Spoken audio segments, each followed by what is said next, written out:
Baik, Assalamualaikum warahmatullahi wabarakatuh. Para mahasiswa dan sahabat Indonesia yang kemungkinan mengikuti kuliah online pada pagi hari ini.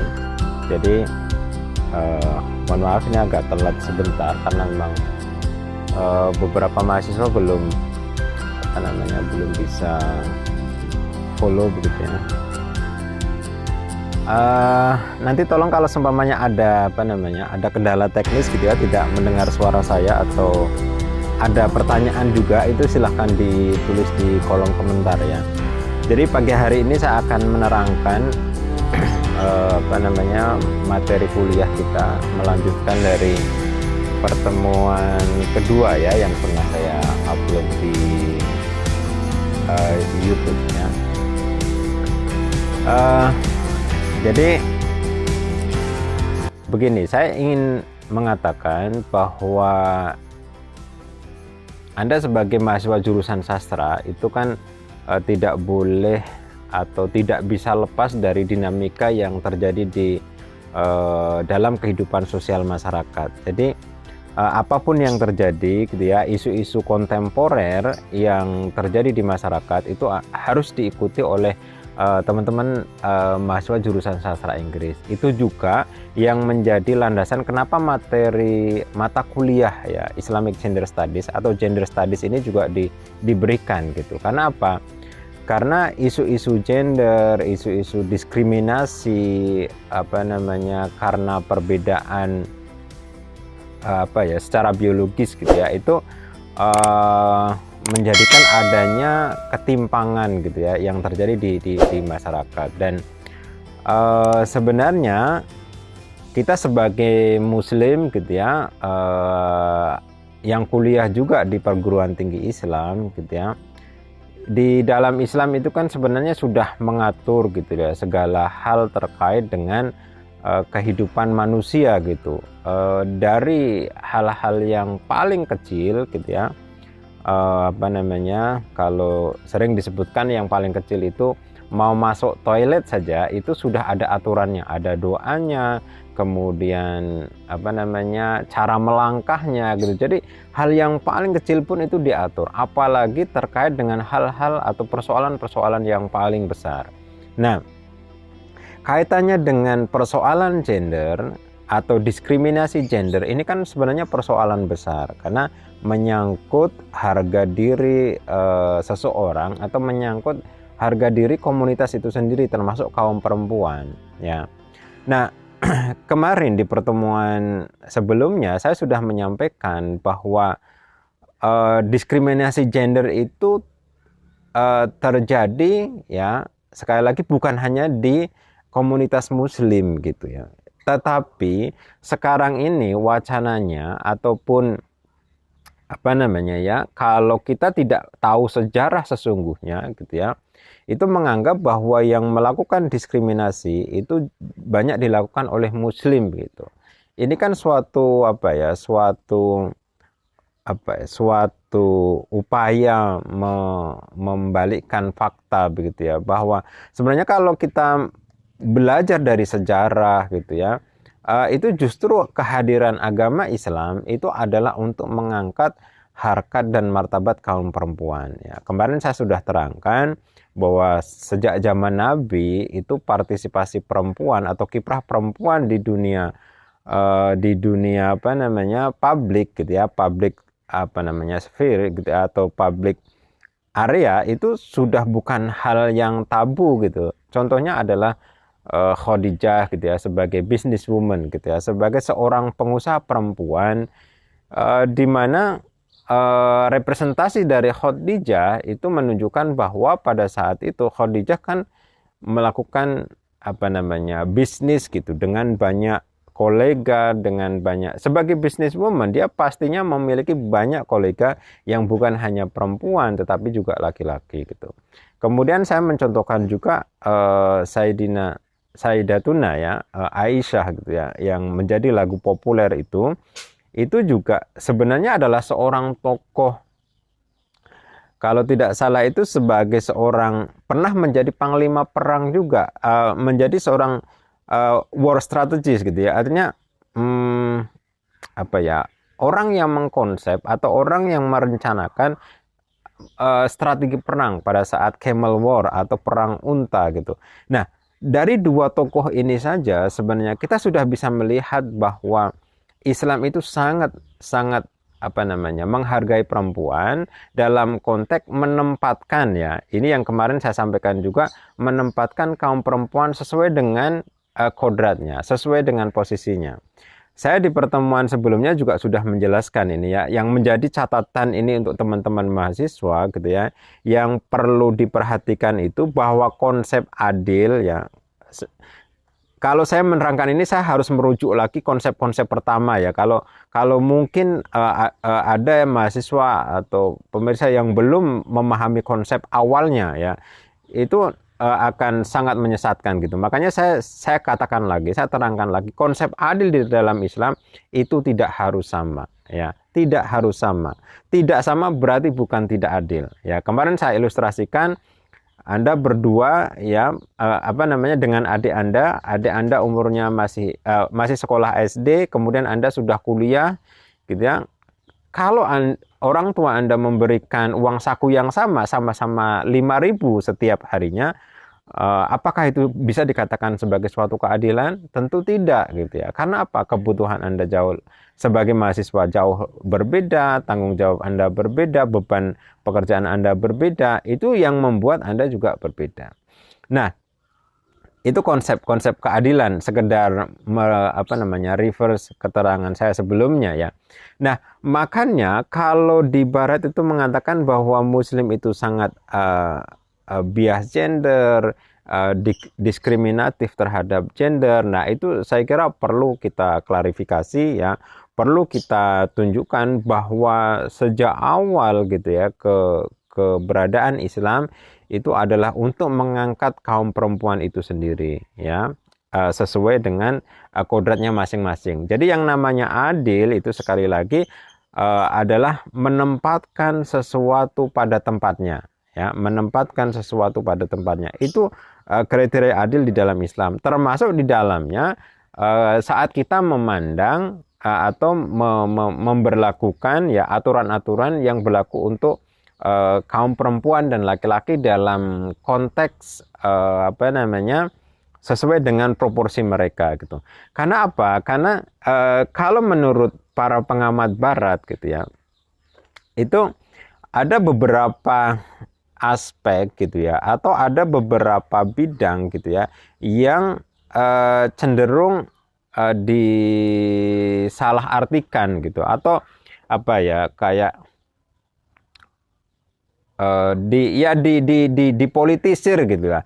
Menurut mereka itu apa namanya, bidang-bidang ini sangat berpotensi, ya, menjadikan adanya diskriminasi begitu. Yang pertama itu adalah persoalan perkawinan atau pernikahan gitu, ya.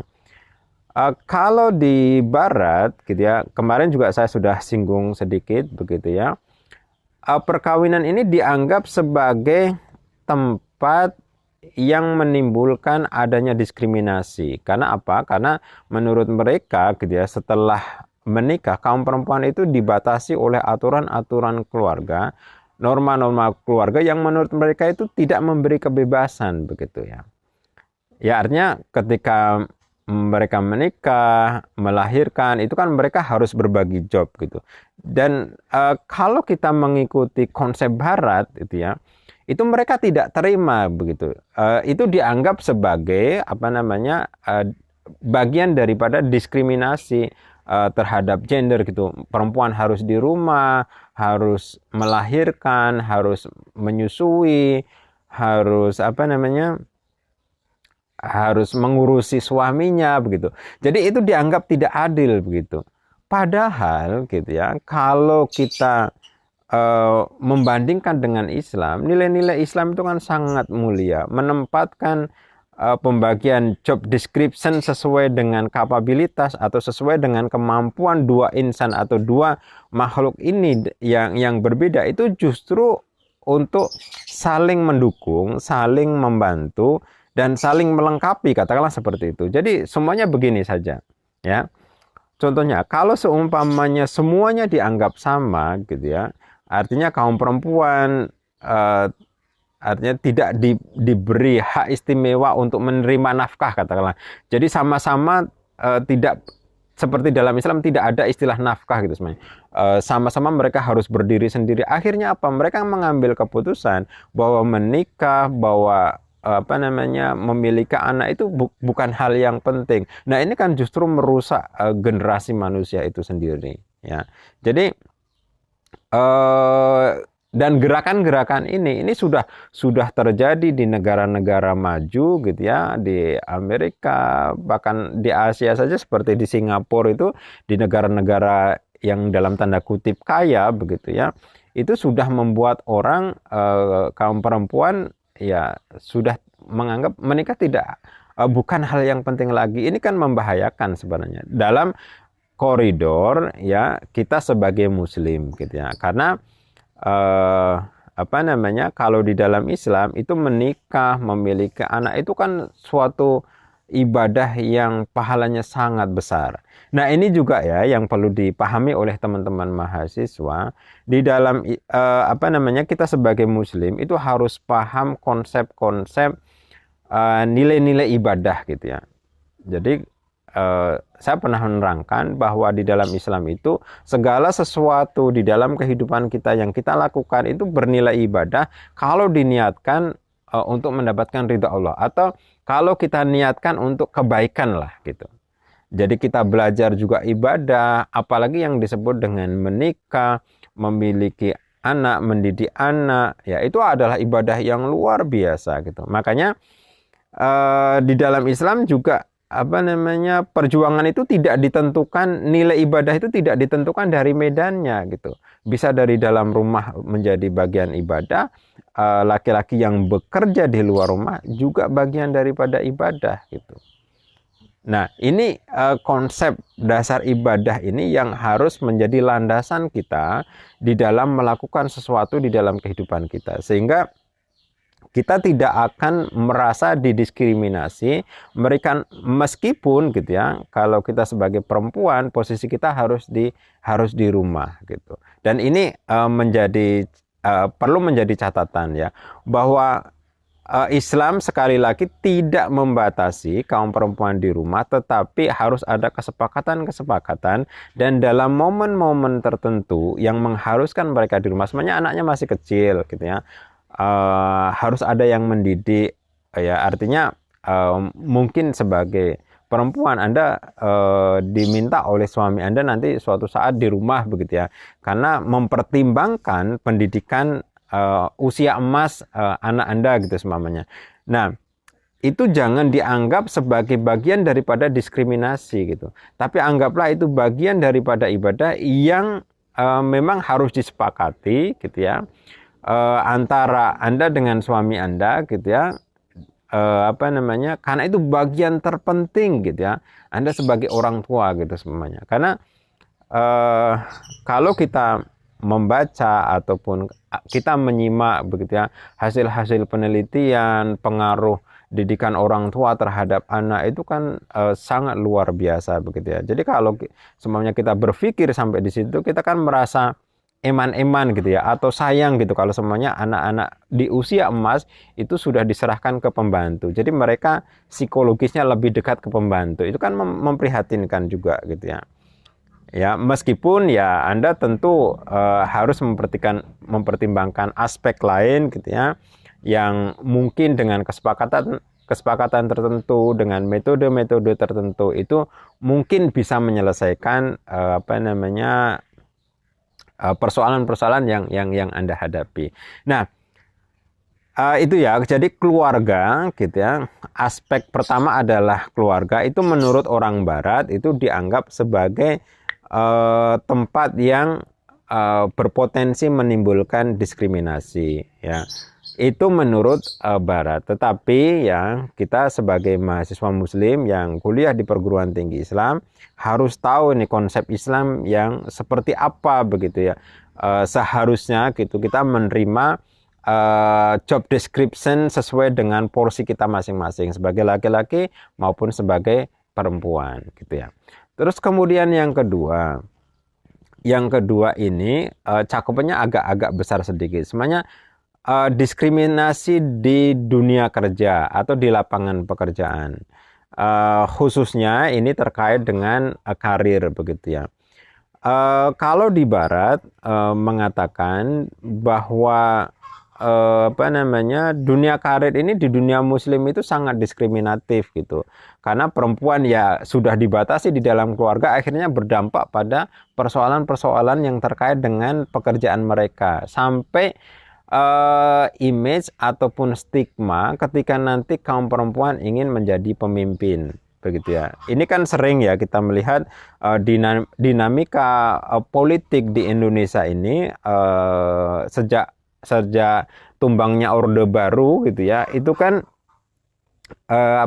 perdebatan tentang penolakan terhadap pemimpin perempuan itu terjadi gitu. Sekali lagi kalau kita mengacu pada sejarah Islam gitu ya, sebenarnya kalau perempuan itu mampu gitu ya, itu tidak masalah gitu ya. Artinya ada ada peluang-peluang gitu ya, seperti ada Ratu Bilqis begitu, itu sudah, saya kira sudah menjadi pengetahuan kita bersama ya, sejak dulu sudah ada gitu ya pemimpin-pemimpin dari kaum perempuan, dan tentunya itu yang menjadi pertimbangan adalah kemampuan dari personal itu sendiri, bukan karena perempuannya, atau kalau semuanya kita memilih pemimpin bukan karena gendernya gitu, apa laki-laki atau perempuannya, tapi persoalan kemampuan begitu ya.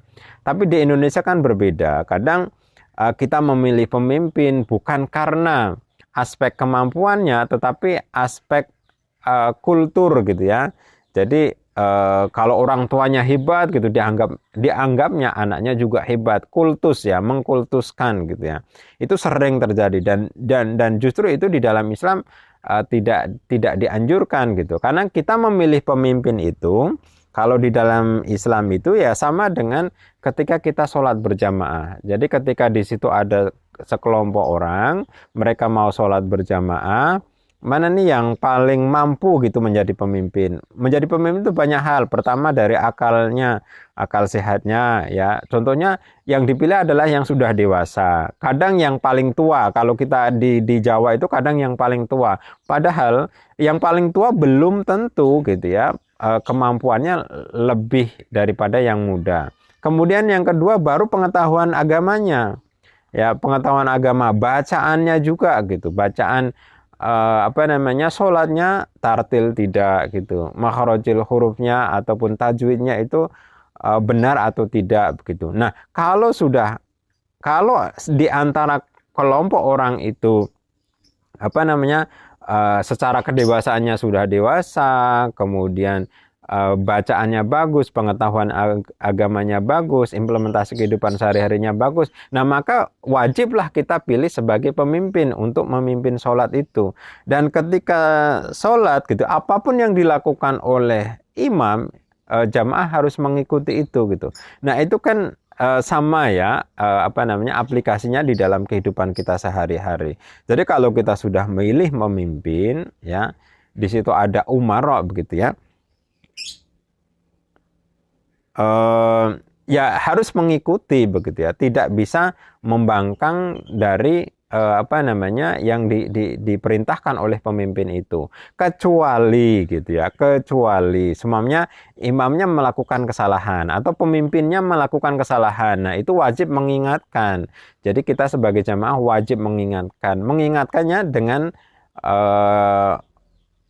jadi dengan kebaikan gitu ya, jadi dengan cara-cara yang baik gitu. Jadi semuanya kita sedang sholat, imamnya melakukan kesalahan, terus kemudian kita keluar membuat soft atau membuat jamaah sendiri gitu semuanya. Nah, itu tidak diperbolehkan di dalam Islam gitu ya. Jadi ini penting gitu ya, terkait dengan pemahaman kita terkait dengan job description ataupun penempatan baik laki-laki maupun perempuan itu harus sesuai dengan kapabilitas ataupun kemampuan mereka ya, itu. Nah, masih terkait dengan persoalan dunia pekerjaan atau karir, ini juga Zaman dulu gitu ya, kalau di barat, di Eropa, itu kan ada diskriminasi tentang gaji ya. Semuanya begini, gajinya laki-laki itu 30% lebih tinggi daripada kaum perempuan. Karena apa? Pada zaman dulu itu orang menganggap bahwa kaum perempuan itu secara fisik itu lemah. Dan pekerjaan-pekerjaan zaman dulu itu kan semuanya hampir semuanya masih menggunakan kekuatan fisik gitu ya. Di pertanian, di pabrik-pabrik tradisional zaman dulu itu pasti karena kaum laki-laki secara fisik ini lebih kuat, maka produktivitasnya itu juga lebih banyak. Makanya pada zaman dulu itu gaji laki-laki itu jauh lebih banyak daripada kaum perempuan. Dan kemudian yang kedua, ya, yang kedua, perempuan itu ada masa-masa di mana dia tidak produktif ya. Tidak produktif itu artinya mungkin secara emosi melemah, secara fisik juga melemah. Contohnya pada saat hamil. Pada saat hamil perempuan tidak mungkin melakukan pekerjaan-pekerjaan yang membutuhkan tenaga ekstra gitu. Semuanya menjadi kuli bangunan, kan nggak mungkin sedang hamil kan. Perempuan, nah justru disitulah gitu Islam melindungi dengan adanya sistem bahwa kaum laki-laki itu sebagai pencari nafkah atau bertanggung jawab mencari nafkah gitu. Tetapi kan orang barat tidak menerima itu ya. Sekali lagi karena perbedaan konsep-konsep seperti inilah, perbedaan pemahaman-pemahaman secara ideologis atau secara tauhid begitu ya, itu membuat orang akhirnya mengambil kesimpulan-kesimpulan yang dipukul rata begitu.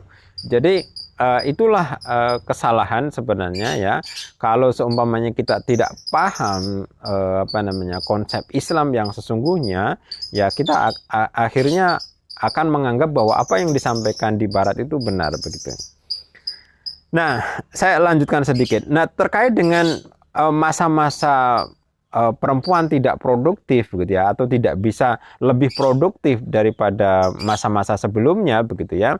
Nah, di situ di barat akhirnya melakukan perombakan gitu, bahwa gaji harus sama, dan sekarang kan sudah sama sebenarnya ya.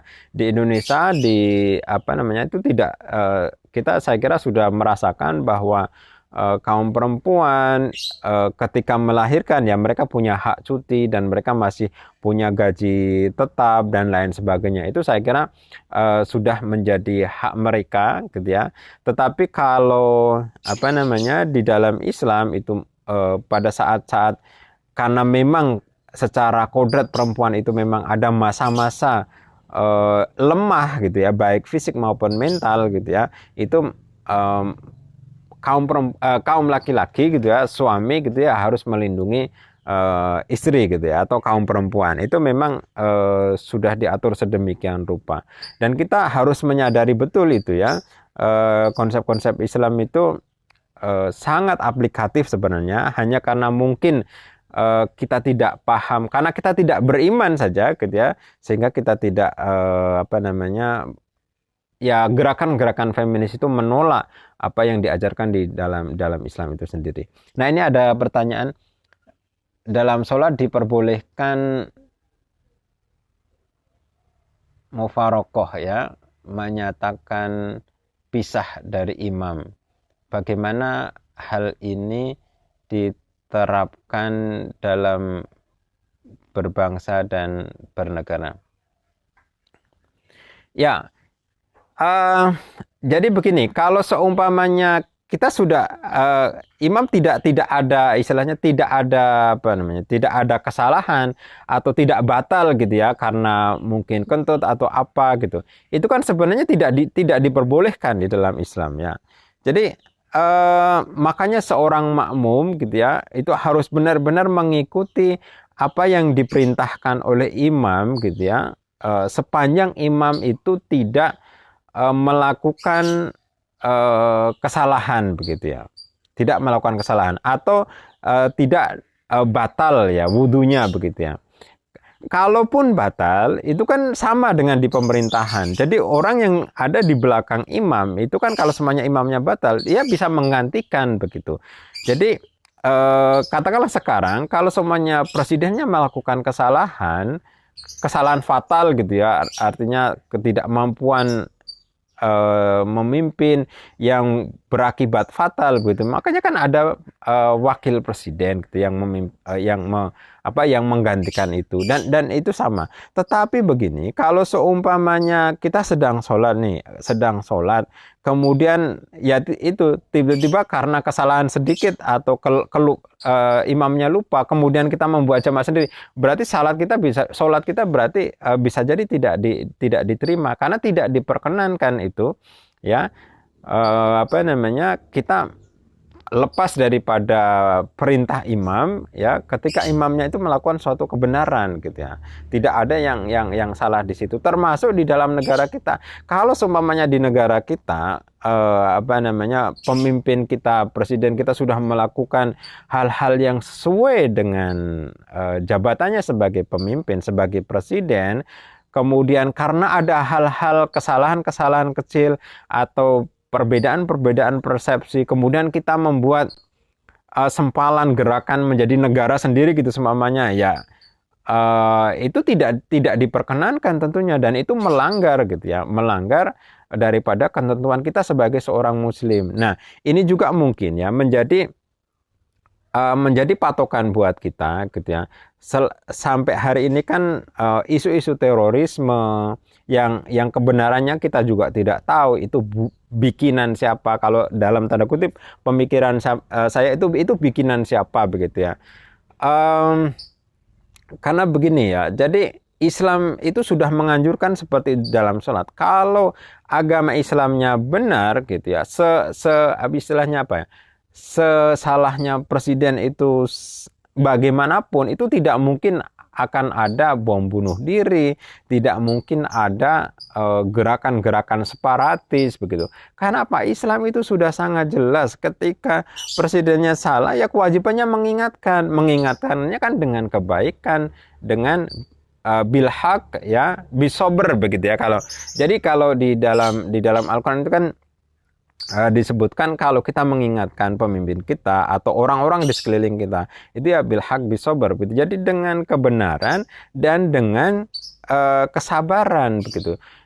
Dengan kebenaran itu ya semuanya begini, kan kita tidak mungkin ya seperti semuanya kita tidak sepakat nih dengan pemerintah, aturan pemerintah, kemudian kita ngebom sana sini, itu enggak, sangat dikutuk dalam Islam ya. Jadi itu jangan sampai terjadi gitu ya. Teman-teman mahasiswa juga harus paham ini gitu ya, karena kaitannya mata kuliah ini juga menyadarkan para mahasiswa untuk berpikir jernih terhadap isu-isu kontemporer atau persoalan-persoalan aktual yang terjadi di negara kita. Ya meskipun saya dalam tanda kutip ya tidak percaya dengan stigmatisasi persoalan Islam sebagai teroris gitu ya. Karena itu adalah bagian daripada politisasi ya. Saya tidak fokus, tidak fokus mempelajari itu. Jadi saya tidak paham siapa yang bermain di dalam di dalam masalah terorisme dan lain-lain. Tapi itu seperti ada permainan gitu ya. Jadi ketika ada isu ini lahirlah ini, ketika ada ini ada bom bunuh diri lah dan macam-macam begitu. Nah, itu saya kira ada ahlinya tersendiri untuk menganalisis dan juga memberi pertimbangan terhadap persoalan-persoalan kontemporer yang ada. Tapi kita sebagai muslim itu harus paham ya, Islam itu sangat menganjurkan kita untuk taat kepada ulil amri ya, kepada pemimpin kita, kepada ulama kita gitu ya. Ya, kalau semuanya ada kekeliruan, nah kewajiban kita hanya mengingatkan ya. Jangan sampai kita melakukan hal-hal yang destruktif gitu ya, yang merusak keimanan kita sendiri, yang merusak akidah kita sendiri begitu.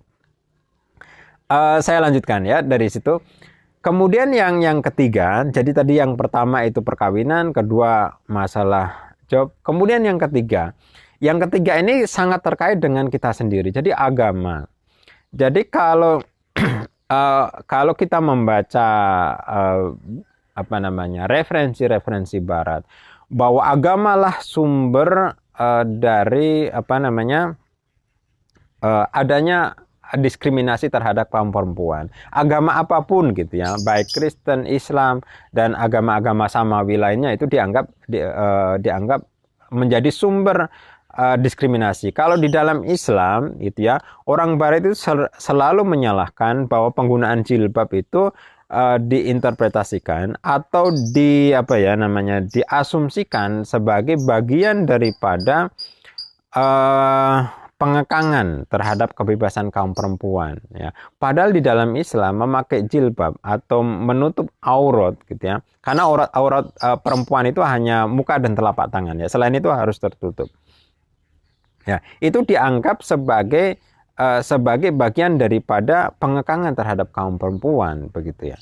Nah, ini kan asumsi-asumsi yang tentunya karena tidak dilandasi pada keimanan begitu ya.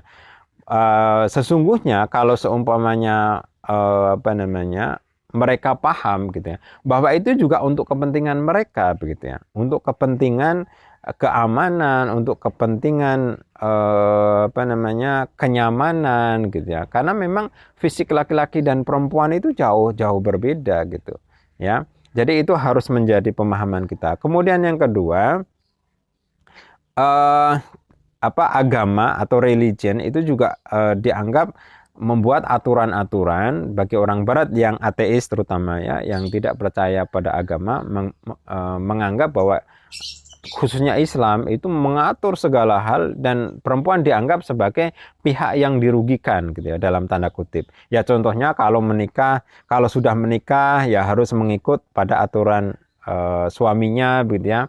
Termasuk di dalamnya pakai jilbab dan seterusnya. Kalau sholat semuanya kok perempuan lebih dianjurkan di rumah daripada di masjid dan lain sebagainya. Nah, itu teman-teman harus tahu konteksnya gitu ya. Kalau dari konteks keamanan, dari konteks kenyamanan dan lain sebagainya. Ya, kalau kita tidak percaya kepada kebenaran daripada ketentuan Islam, itu akan menjadi berbahaya gitu ya. Karena apa? Karena di situ nanti seolah-olah apa yang datang dari barat itu menjadi suatu kebenaran begitu. Nah, ini harus dipahami betul. Makanya gitu ya, saya selalu menekankan setiap saat ya, setiap waktu Anda harus memperkuat iman. Jadi wacana-wacana yang Anda lihat, yang Anda dengar itu lama-lama kalau masuk di dalam otak kita itu akan menjadi suatu seolah-olah suatu kebenaran gitu, padahal belum tentu.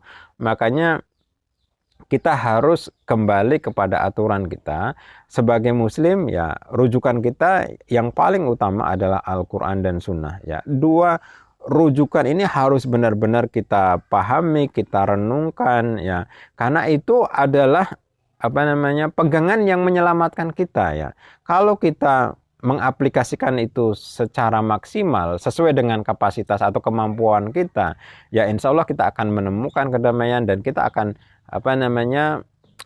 berada di jalur yang benar begitu ya. Ya, jadi kalau kita sekarang melihat wacana berita dan juga informasi-informasi dari sosial media itu luar biasa, serangan terhadap Islam itu luar biasa, terhadap Muslim itu luar biasa serangannya ya. Sampai mungkin ada yang belum tahu juga saya sampaikan bahwa perang kebudayaan. Jadi kalau gini saja, jadi kalau kita menggunakan teorinya Samuel P. Huntington, sekarang ini kita sedang perangnya itu bukan perang fisik lagi ya, karena itu sudah tidak memungkinkan. Perang itu yang sekarang yang paling berat itu adalah perang kebudayaan ya, jadi culture war gitu ya, atau the clash of civilization ya. Jadi benturan antar peradaban ini kan budaya ya, jadi antar budaya itu saling berbenturan gitu ya, saling berebut kekuasaan gitu ya. Makanya kalau kita lepas dari nilai-nilai akidah kita lepas dari nilai-nilai ketimuran kita, Indonesia gitu semuanya ya, khususnya ya, itu ya kita akan kalah gitu ya. Sekarang saja kan kalau secara budaya kita sudah kalah ya. Budaya kita yang asli itu sudah lama-lama sudah mengikis karena sudah terbuai dengan bahwa produk-produk budaya dari Barat itu kita anggap sebagai sesuatu yang modern, yang lebih lebih menarik dan lain sebagainya. Itu dari segi budaya. Dan ini juga berimplikasi kepada melemahnya juga paham-paham keimanan kita gitu ya. Ya, jadi ini perlu dipahami bagi teman-teman mahasiswa ya, bahwa kita sekarang ini dalam posisi perang kebudayaan ya, the clash of civilization menurut Samuel P. Huntington, dan itu sangat nyata ya, sangat nyata. Makanya ini pentingnya gitu ya, salah satu manfaat daripada teman-teman kuliah di program studi sastra Inggris gitu ya, itu kan Anda harus belajar banyak tentang budaya, tentang teori-teori sosial. Itu semakin memperkuat kita. Kalau keimanan kita, pemahaman agama kita kuat, itu akan semakin memperkuat keimanan kita ya. Karena apa? Di situ tanda-tanda kebesaran Tuhan yang disampaikan di dalam Al-Quran itu sudah terjadi setiap saat gitu ya, di dalam kehidupan kita ya.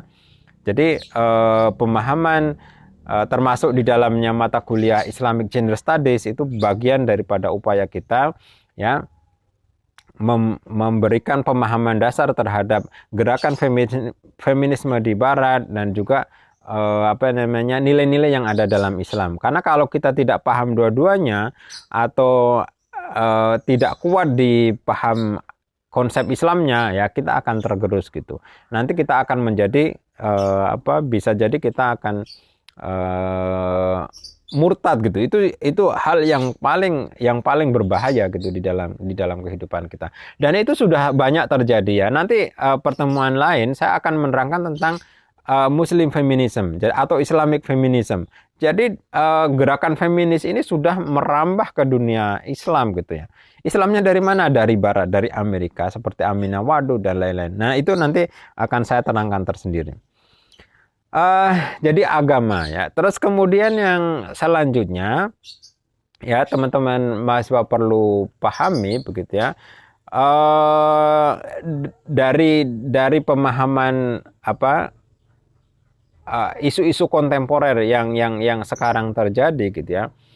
Itu juga kita masih sering mendengar gitu ya, persoalan-persoalan kekerasan ya, KDRT. Nah, KDRT ini juga kalau di Barat gitu ya, itu masih menyalahkan juga, masih menganggap bahwa Islam itu sebagai agama yang diskriminatif, sehingga kekerasan itu sering terjadi di negara-negara timur ataupun ya khususnya di warga muslim begitu ya. Seumpamanya ada ajaran di dalam Islam itu kalau seumpamanya anak tidak mau sholat harus dipukul gitu. Kemudian kalau istri membangkang tidak sama suaminya dipukul gitu. Padahal itu kan tidak harus disesuaikan dengan konteksnya gitu ya. Mungkin zaman dulu, zaman Nabi itu mungkin sesuatu yang wajar, tapi sekarang ya mungkin memukul itu perlu diinterpretasikan dengan istilah lain gitu ya. Mungkin peringatan yang lebih tegas gitu. Karena bahasa-bahasa yang digunakan gitu ya, itu kadang memerlukan interpretasi yang lebih lebih valid gitu ya, karena kita harus tahu latar belakang budaya, harus tahu latar belakang sosial politik pada masanya begitu ya. Istilah-istilah memukul gitu ya, kemudian bagaimana ukuran memukul, itu kan tentu harus disesuaikan dengan sekarang ya. Jadi ini kan sama juga dengan kita ketika zaman saya kecil gitu semuanya. Zaman saya kecil gitu ya, untuk mengingatkan anak yang nakal dijewer atau itu mungkin masih hal yang wajar pada masanya gitu ya, pada masanya. Tapi untuk yang sekarang kan kita sudah paham bahwa kita tidak dalam Islam ini, sekali lagi ya, dalam Islam itu berkata kasar kepada anak kita senakal-nakalnya aja itu nggak boleh gitu ya. Ya, kalau kita paham di dalam Islam, ya anak kita senakal apapun, kita berkata kasar itu tidak boleh, karena itu akan tertanam di dalam otak mereka dan akan membuat mereka semakin bebal, itu istilahnya ya. Nah, itu di dalam Islam ya. Islam mengajarkan kelembutan dan lain sebagainya, itu sudah diajarkan di situ gitu. Tetapi karena ada satu kata gitu ya, seorang tua boleh memukul dan lain sebagainya pada masa itu begitu ya. itu kan akhirnya apa, merusak banyak persepsi, apa istilahnya, merusak banyak konsep-konsep apa namanya, humanisme katakanlah ya, konsep-konsep kemanusiaan yang justru jauh lebih manusiawi daripada interpretasi satu kata itu ya. Karena sekali lagi ya, kita harus mereverse ke keterangan saya awal lagi, bahwa kita menghukum seseorang itu sesuai dengan level kesalahannya juga, itu juga perlu ya.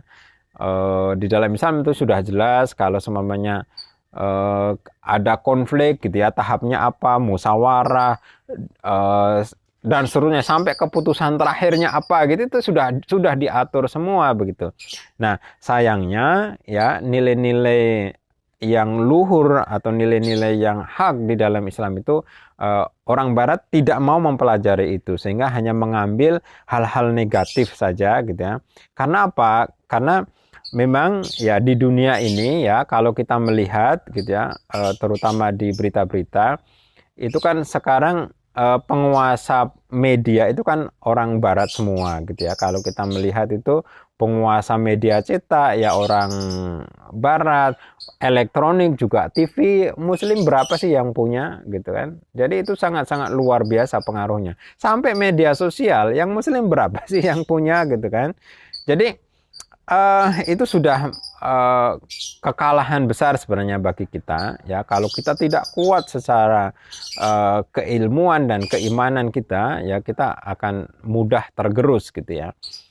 Dan itu menjadi PR kita bersama bagi teman-teman mahasiswa program studi sastra Inggris ya, khususnya di Universitas Samahdallan ya. Bekal keagamaan, pengetahuan keagamaan itu sangat penting bagi kehidupan kita, dan kita bisa membandingkan nih mana yang lebih beradab gitu ya, nilai-nilai Islam atau nilai-nilai Barat ya. Itu kita bisa rasakan dalam kehidupan kita sehari-hari. Semakin banyak keilmuan agama yang kita pahami gitu ya, nilai-nilai hak kebenaran di dalam Islam itu akan semakin menenangkan hidup kita gitu. Makanya ya, ini penting ya bagi teman-teman semua, karena ini juga menyangkut daripada mata kuliah ini juga. Jadi mulai sekarang kita harus menyeleksi nih, apa bacaan kita apa. Pertama dari bacaan, kemudian dari tontonan ya. Dari tontonan ini pengaruhnya sangat besar gitu ya. Kita belajar agama paling sehari semenit 2 menit, tapi menonton produk-produk budaya dari luar itu bisa berjam-jam gitu ya. Yang itu kan gangguan psikologis, gangguan ideologis, gangguan keimanan gitu, religiusitas kita itu semakin akan terkikis gitu. Karena apa? Karena porsi kita untuk belajar itu sangat sedikit mengalokasikan untuk agama. Padahal dalam Islam kita itu belajar dari lahir sampai sepanjang hayat gitu. Itu kan apa namanya, suatu paham buat kita ya, bekal buat kita bahwa kita harus selalu belajar. Dalam hidup kita itu harus selalu belajar. Jangan sampai ya apa namanya, kita melakukan sesuatu yang tidak ada nilai ibadahnya, atau bahkan justru merusak daripada itu ya. Jadi Anda sebagai mahasiswa program studi sastra Inggris, sekali lagi saya tekankan, bacalah buku ya. Buku itu sebagai pedoman, sebagai apa namanya, sebagai sumber informasi yang paling netral, yang paling aman begitu ya menurut saya ya. Untuk mengembangkan pemikiran kita, kejiwaan kita, intelektualitas kita ya, daripada kalau kita hanya melihat saja. Ya mungkin porsinya bisa dibagi lah. Anda baca buku minimal 2 jam dalam sehari, kemudian nonton mungkin katakanlah 1 jam gitu ya, atau juga 2 jam gitu ya. Kalau kaitannya dengan belajar ya, saya mungkin Anda perlu melihat strategi belajar saya di YouTube gitu ya. Bahwa porsi-porsi mengatur waktu hidup kita itu benar-benar ya, kita fokus hidup ini untuk belajar ya, untuk belajar dan mengajarkan ya. Karena tidak bisa nanti Anda akan menjadi pengajar juga.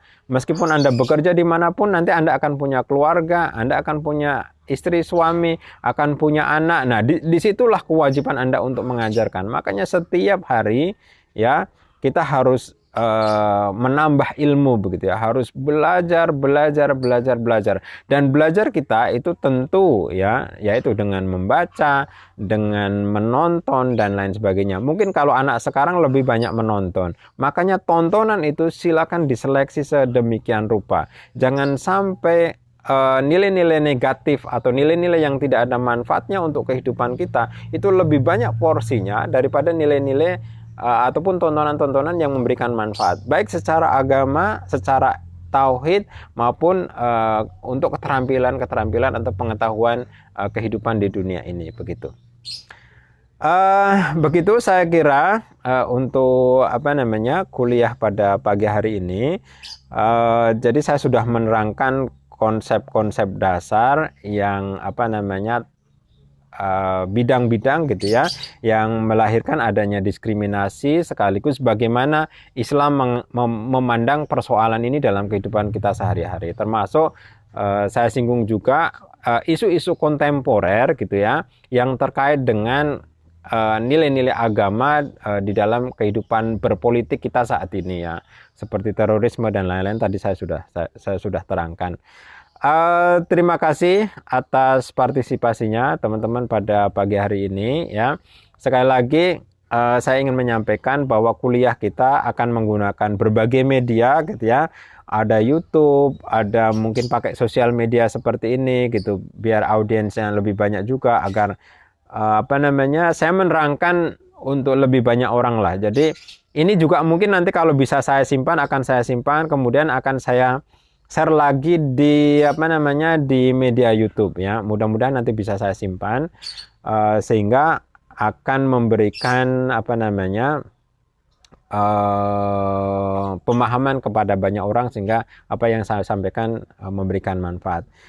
Demikian saya kira yang dapat saya sampaikan. Jika ada kebenarannya semuanya dari Allah Subhanahu wa taala, jika ada kekhilafannya karena itu memang kelemahan saya sendiri ya. Jadi sekali lagi saya berpesan ya kepada mahasiswa, banyak membaca dan seleksi sebaik mungkin bacaan dan tontonan yang Anda lihat di dalam kehidupan kita sehari-hari, sehingga hidup kita akan lebih manfaat dan bisa memberikan manfaat juga untuk orang lain ya. Terima kasih atas partisipasinya. Saya akhiri. Assalamualaikum warahmatullahi wabarakatuh.